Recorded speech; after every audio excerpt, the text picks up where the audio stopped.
Should police be allowed to work from home? Now, police officers are the latest in the line of people working from home. The other day I was trying to call the CMS. Took 2 hours before anyone even answered it. So police officers, now they're working from home. They're apparently reportedly investigating serious crimes, which include things like murder, rape, and stuff like that.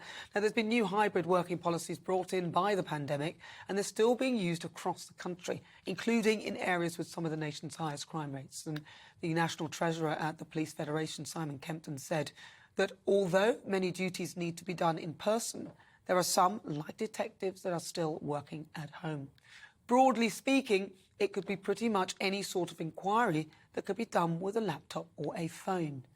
Yeah, but what about the privacy? What about GDPR, things like that? You're at home, who's around you, who's listening? You know, what about your own safety if you're working at home on a case or a crime and somebody finds out that it's you working on it? I'm not convinced.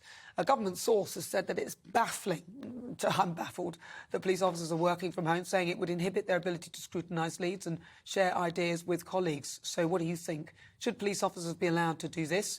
Or do you think that they should be left to sort of go out there in the field to make a difference?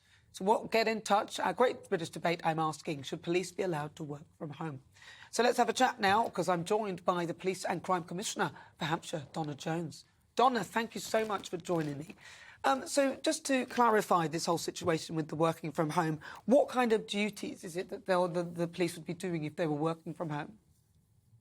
Well, first of all, give you my position on this, is that all police officers, particularly frontline operational police officers in Hampshire, are not working from home. They are working from police stations, from police cars. They are out on duty exactly as you would expect them to be.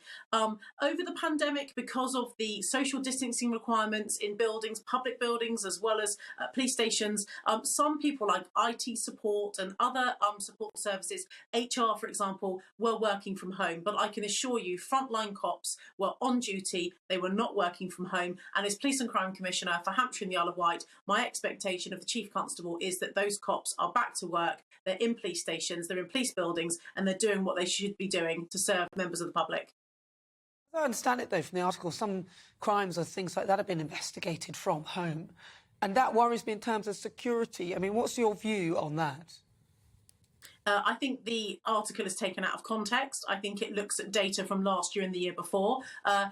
Where we are now, police officers are in their police stations, in police buildings, doing what they need to do. As I said, there may be some, I think there are definitely some HR and IT people that are allowed to work from home on a couple of days a week with the sign-off from their line manager. Fair enough. But operational cops need to be in police stations. They need to be talking to the CPS. They need to be sharing confidential data. They need to be talking to their colleagues about those investigations. Neighbourhood policing officers need to be sharing intelligence about where ASB is happening. You cannot be an operational police officer or supervising operational police officers if you are not in amongst them. So from my perspective, and my Chief Constable has not made me aware that any of our frontline cops are working from home. That is not happening. And, you know, from my perspective, British policing, they need people back in police stations doing what they need to do to make our communities safer than they are. And in terms of, because you mentioned police stations, are there enough police stations these days? Because it doesn't seem like they're all bobbies on the beat even. It just seems as though the police force seem very hamstrung in terms of, first of all, not enough police stations, and also the fact that a lot of them aren't actually out there. Nana, I think you make an excellent point. And no, there aren't enough police officers, and no, there aren't enough police stations that have a front desk, have somewhere where you can go in and speak to a police officer or a member of police staff if you have an issue. Not everyone wants to report crime online, and actually sometimes the call waiting for calling the 101, the non-emergency number, can be lengthy, particularly during peak times. So for me, opening up those front desks across the whole country is going to be key. Not selling off police stations in my own patch. When I became Commissioner last year, 5 police stations were on the market or sold subject to some kind of planning deal being achieved by the local council. I pulled the plug on one of those, Gosport Police Station, right there near the entrance to Portsmouth Harbour. I pulled the plug on that just last month and said, no, I'm not going to sell it. I want to open the front desk there. I'm doing the same with other operational police stations. In fact, I opened a new police station in Bitton in Southampton just 3 weeks ago as well, a new response and patrol base. But, you know, I'm not blaming police officers for this. I'm not blaming chief constables for this. this, they had to close police stations with a reduction in policing numbers during austerity. But last year and this year, and in fact an indication for the next 3 years because of the comprehensive spending review, we now know that our Home Office policing budgets will be going up year on year, particularly, as I say, this year and for the next 2 years as part of that 3-year CSR. So that is an opportunity now for me, as well as the complement of the National Uplift Programme, with those 20,000 extra police officers, 2/3 of whom have now been recruited. We're over the 15,000 mark now, and the remainder of those 5,000 to be recruited and in post by the end of March of 23 means we're going to need more police desks, lockers, operational police space. So I think the public can and should expect to see more police stations and more front desks reopening. In my own force, it was 498 extra cops. That was our share of the 20,000 nationally. I've pledged 600 as a new commissioner, so I went 102 above what I needed to do. But I actually think operationally, we probably need to get to 1,000. That would be the minimum that I'd be happy with. But year on year, it needs to grow as the population grows. Policing is not rocket science. It's very much a numbers game. More officers, more detection and more prevention. Well, and just very, very quickly, because the articles, the lady called Zoe Wakefield, she's the chairman of the Hampshire Police Federation, said that hybrid working is likely to continue as an option for officers, having been a success in the force. So she's saying that, so it sounds to me like the force are working from home or a hybrid model. Is that not how it is?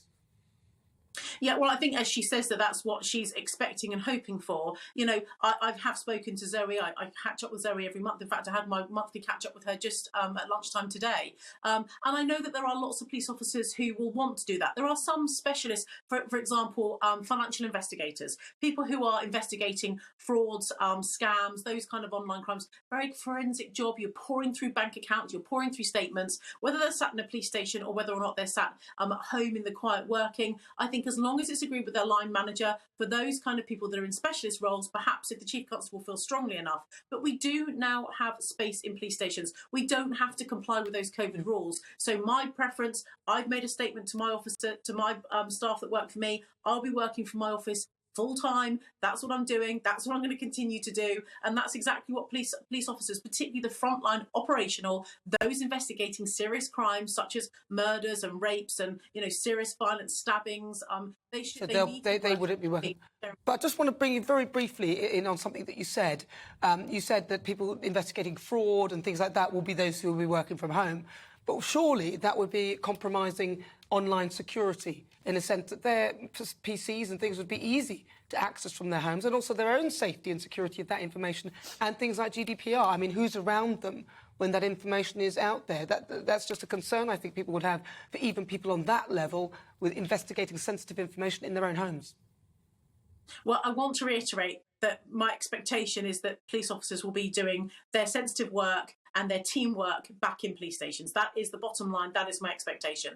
If there are people working from home, they have to comply with GDPR regulations just the same as they would if they're in a police station. So if they're sat in a room in their house, if they're having a telephone conversation, they should make sure that nobody can overhear that. If they're looking at information, they should make sure that husband, wife, partner, lodger is not looking over their shoulder. These are basic things. Police officers operate this way if they're working on a train, if they're working in any other kind of public space. They're given very, very thorough training around how to manage very, very sensitive public information. And I'm not so worried about GDPR risks at all. Welcome to the GB News YouTube channel. You can watch us live 24 hours a day, catch up on your favourite shows and join in the conversation in the comments below.